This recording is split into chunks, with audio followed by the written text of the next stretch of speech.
ever since I was a little kid, I was drawing dogs, horses, buildings. So it started with animals and then it turned into buildings. So the building was eventually my entire high school, which is 3 blocks long, and I drew every brick. So I'm like, oh, I kind of like doing this. So when I went to high school, they put me in mechanical engineering or drafting. So 7th, 8th, 9th grade, all the way up, I was drawing mechanical drawing. So I perfected my skill of drafting. But when I was doing that, I was also in art classes and I was oil painting. And my first oil painting was like an impressionistic painting of a big English field with a church steeple in it, I remember. And then the other one was even more detailed, and it was like a hunting scene in the fall with a million colors. So I was doing all this stuff when I was like 15 years old already. So then I thought, well, what am I going to be? Because on the other hand of this art, I was also playing piano, drums, and bass violin. So I'm still a drummer to this day with a 12-piece drum set in my living room. But first I thought I'd be a musician. And then I thought, oh no, I'll go broke. And then I thought I'll be an artist or a painter. And I thought, oh no, that's no good a career. So I thought architecture. So I settled on architecture. And that's how college started, was architecture. So once I got into architecture, it led to landscape architecture and interior design and space planning. So I ended up with these 3 degrees, and then I headed out to New York City.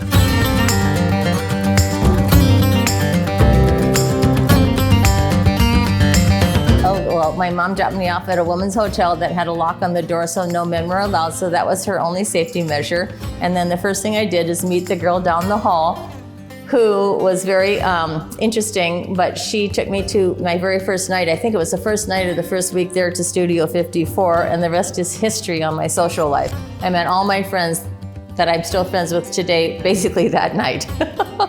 I mean, I met one guy and then it turned into everybody else. One of my friends, Brian Hamill, he's a famous photographer. I met him that night and we stayed friends to this day. So it was, the people I met through him was insane. You know, actors, movie stars, I mean, writers, photographers like him, and Bob Fosse. I met everybody through him. Well, it was so nice to see the architecture. I have a passion for Art Deco, so the buildings and the architecture was over the top. So I really appreciated it more because I could touch it and feel it and see it every day. So it really drove my passion for art, architectural history. And then as far as art, all my friends were photographers, artists, you know, models, I mean, architects. That I was surrounded by the talent in New York City. And then I was working for the 5 top developers. So I was just comfortably surrounded by all the people that were similar to me. So it really made it just, I could just be myself.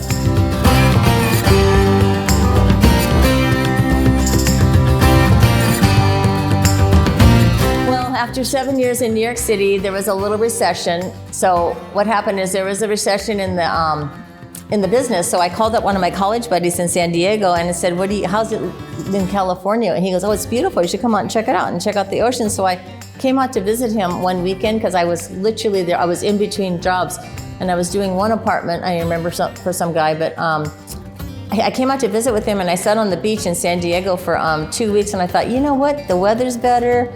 It's an opportunity. So I just called my sister and I told her to pack up my apartment and moved it, packed it up and UPS'd it to New York, to LA. And so I UPS'd my entire apartment to Los Angeles and got a hotel room and a rent-a-car and found a job in a week. Okay, so I was in Los Angeles and I had this job because what it is I didn't get the job I was looking for as in an architectural firm like I was used to having. So I got this job, believe it or not, designing custom kitchens on Robertson Boulevard for this cabinet maker who didn't speak English. He was a fine custom cabinet maker from Germany, and I sold $1 million of cabinets in the first year, and I didn't think I was a salesman or knew I was a salesman because I was always stuck in an office.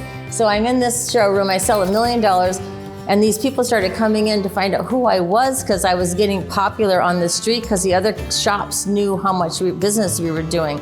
So these 2 guys from North Carolina asked me to design a showroom in Newport Beach at the corner of Bristol and Jamboree, which is now a Subway shop next to the Lexus dealer. But they asked me to design this showroom with all my favorite kitchens. So there were 7 vignettes. And after traveling back and forth from LA to Newport, which is even better because it's the ocean's right there, I settled on living in Laguna Beach. So I started my business in the early 90s in Laguna Beach, but that's what got me down here, is that custom kitchen showroom called Greenbrier Kitchens back in 1992. Moving to California changed everything and propelled me into my own business.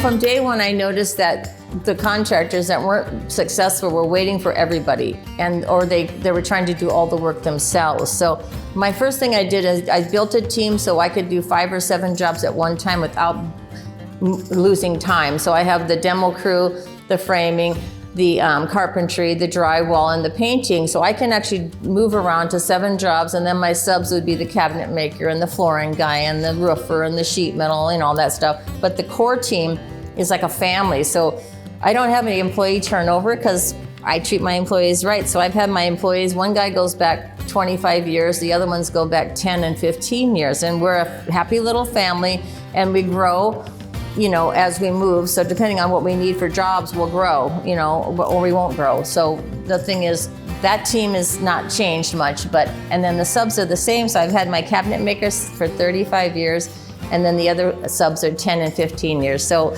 once once they're in the group, they realize it's a better working environment, and they stay. And then I get priority on my jobs. So they'll do my work first instead of someone else who's treating them badly. So everything I do is about the client's dreams.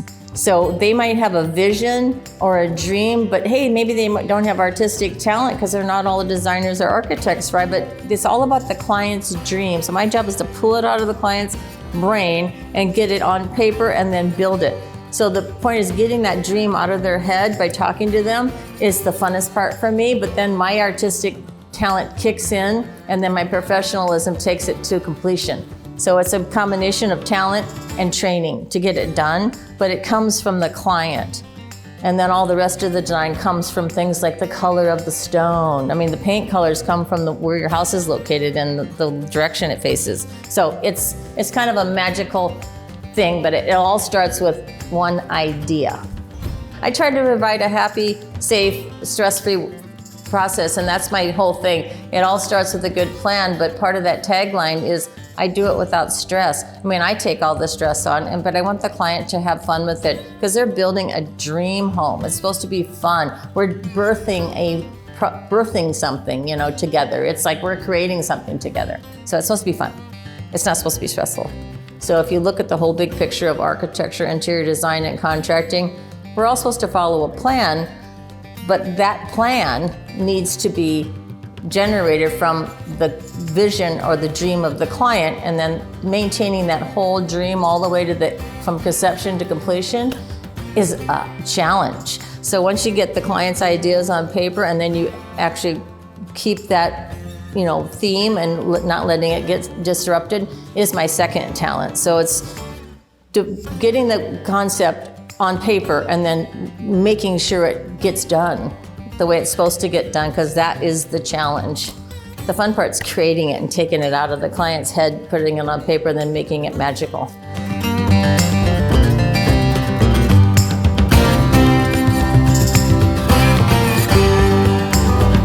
Well, I'd like to be able to share my message and leave a legacy for women who want to get in the business, but also men, because construction isn't just swinging the hammer or being a plumber. It's construction management. It's architecture. It's interior design and construction. You could be all three. You don't just have to be a contractor. You could be an architect and get your contractor's license. Hey, concept. And then you could be an interior designer and get your contractor's license. Why not? There should be a lot more crossover, because the problem every client has is the disconnect between the designers and the construction, and the plans don't work.